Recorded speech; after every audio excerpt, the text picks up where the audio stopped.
neutron walks into the bar, Oh, yeah. asks the barman for a drink, and the barman gives it to him. He says, okay, how much will that be? And he says, for you, mate, no charge.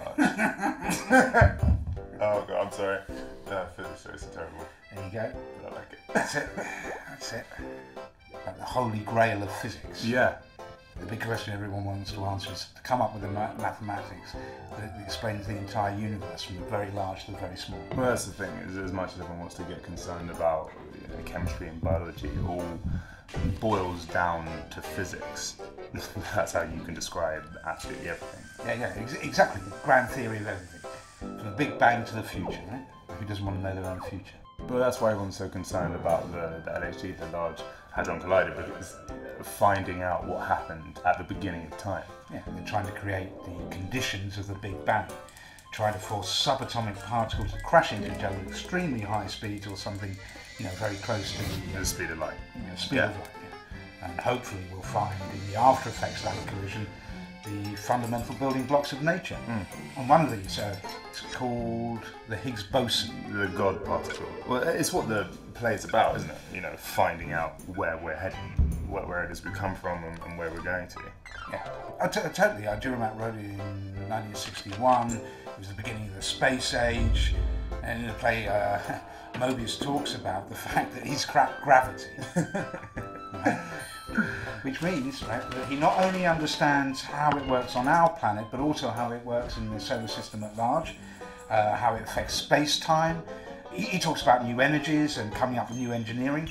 And if we were to discover new particles and how they behaved at the time of the Big Bang, it might actually throw up a whole new raft of energies beyond the kind of fusion-fission debate that we're in at the moment. Potentially that could be really exciting. Well, the whole debate about fossil fuels and what's next, this could present the solution to that. The doors that could be opened are amazing.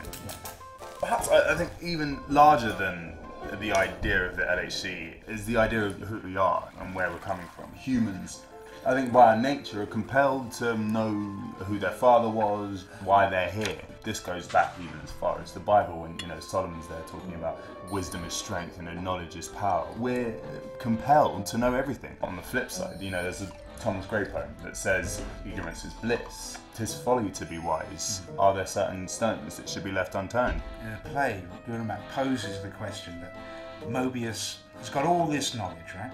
But there's an internal debate going on within Mobius about whether humanity deserves to have it. Certainly in terms of Einstein, that's something he was acutely aware of, after his discoveries taken over by Niels Bohr and subsequently by Oppenheimer. Einstein felt awful about how his science had been developed. As much as the play is about physics, it's about us humans and who we are. Precisely. What you say about the Bible, the same is true in the Mahabharata. Yudhishthira, who's in exile, goes on in search of truth. So he decides to find the wisest man in the world. He says, I want to know the greatest truth in the world. And the wisest man tells him when he was Yudhishthira's age, he also did exactly the same thing. And he went and found the wisest man in the world. And he asked for the greatest truth in the world. The man opened his mouth and he got sucked into the man's belly. And inside his belly found another belly. And that belly found another belly. And that belly another belly. What that's talking about is multiple universes, right? But even within that, you can read the Mahabharata, but never read the entire thing. The reason behind that is that knowledge is power, but total knowledge is really dangerous. Food for thought. I mean, how far is too far?